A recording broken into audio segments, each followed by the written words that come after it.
Kembali bicara soal pertemuan Ketua Umum PSI, Kaisang Pangarep dengan pimpinan PKS di DPP PKS. Masih bersama kita, Ismail Bahtiar, politisi muda PKS, Mas Aryo Bimo, juru bicara PSI, dan juga pengamat politik BRIN, Bu Siti Zuhro.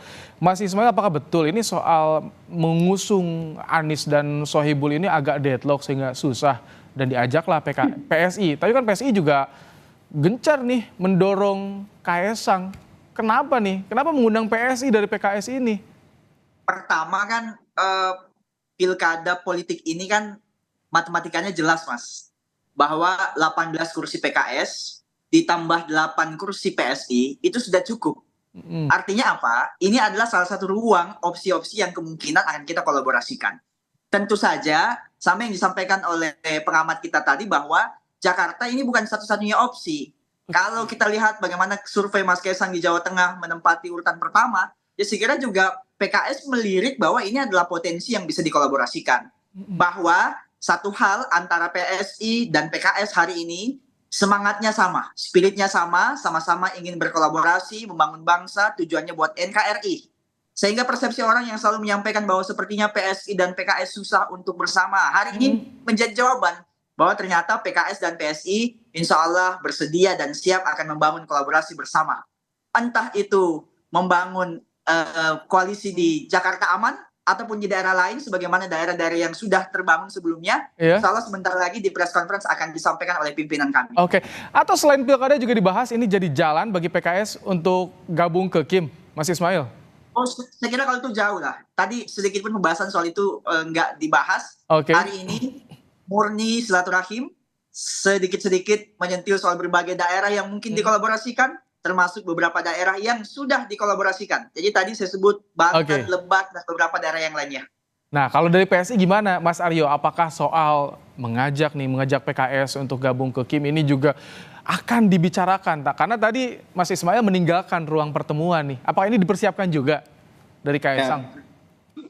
Jadi yang penting bagi PSI adalah memastikan semua program kerja yang akan dilakukan oleh Pak Prabowo dan Mas Gibran itu nanti inline dengan kepala-kepala daerah yang akan dipilih pada November 2024 nanti. Nah, ini yang merupakan PR besar dan tidak bisa dilakukan dengan hanya sekedar menang kalah dalam pilkada, tapi komunikasi politik. Saya kira ini juga yang mendasari beberapa pimpinan partai politik pada akhir-akhir ini juga memperlihatkan cairnya hubungan itu ya. Artinya bukan berarti kita berharap tinggi untuk menjadi rekonsiliasi nasional atau sebagainya. Tapi boleh dong kalau kita bilang bahwa nanti kita ini fine tuning lah, kalau di radio itu ada fine tuning ya antara partai satu dengan yang lainnya untuk bisa gimana nih setelah pilkada ini mau apa? Itu yang dilakukan. Tapi tetap menawarkan Kaisang untuk maju di Pilgub, entah itu Jakarta atau justru Jawa Tengah. Jadi bukan istilahnya saya luruskan, mungkin bukan menawarkan, tapi kami membuka diri ya, terutama di daerah-daerah yang dimana kita memang punya kursi dan kita memang bisa berkolaborasi dengan partai lain. Artinya kalau misalnya di sini mungkin saya nggak tahu apa yang terjadi di dalam tadi ya, apa pembicaraannya seperti apa, tapi yang jelas Mas Kaisang akan menawarkan posisi PSI di dalam pembangunan ke depan gitu ya, termasuk nanti salah satunya adalah bagaimana menempatkan calon kepala daerah yang memang mempunyai komitmen untuk bisa meneruskan. Jadi inti Kaisang datang ke PKS akan menjajaki koalisi dengan PKS? Di mana? Sorry? Inti dari Kaisang datang ke PKS ini akan membuka pintu koalisi bersama PKS? Mungkin saja apa yang dilakukan itu adalah pembuka. Nah, ini komunikasi politik ya. Saya sekali lagi Ibu Siti kan tadi masih tahan-tahan karena nunggu preskon juga ya. Seperti komunikasi politik biasa. Apakah ujungnya nanti adalah koalisi atau tidak ya, kita masih punya waktu. Oke. Bu Siti, ini kerjasama apa yang bisa timbul dari pertemuan sore hari ini Kaisang dan juga Presiden PKS? Karena sama-sama nih dua partai ini mengusung nama di partai sendiri untuk Pilgub Jakarta terutama, Bu Siti. Iya, kita coba ini ya runut apa yang terjadi di menjelang Pilpres kan. Begitu ketua-ketua umum khususnya kalau PDIP diwakili oleh Mbak Puan ya, tapi atas nama ketua umum itu bertemu antar mereka gitu ya, ganti-ganti gitu, antar partai PDI Perjuangan dengan Golkar, lalu dengan Gerindra, lalu dengan Nasdem dan sebagainya.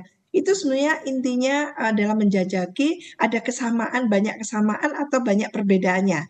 Lah, kalau banyak persamaannya mungkin go ahead gitu ya, bisa berkoalisi dan sama-sama munculnya politically symbiotic. Jadi saling menguntungkan secara politik, maka pastinya deal kan gitu. Nah, tapi kalau secara politik tidak saling menguntungkan di Jakarta untuk siapa, menguntungkan di Jawa Tengah untuk siapa, di Depok dan mungkin di Jawa Barat dan sebagainya. Jadi itu akan dipetakan. Nah, dalam PSI ini kan ketua umumnya gitu ya, ketemu dengan ketua umum PKS gitu ya. Lah tentu mereka tidak ada barrier karena akan menentukan, sama-sama punya otoritas untuk menentukan ke depan akan seperti apa. Jadi kalau saya memaknai ini baru di tahapan akan melakukan koalisi di beberapa daerah kalau ketemu gitu ya, kata kuncinya di masing-masing partai ini.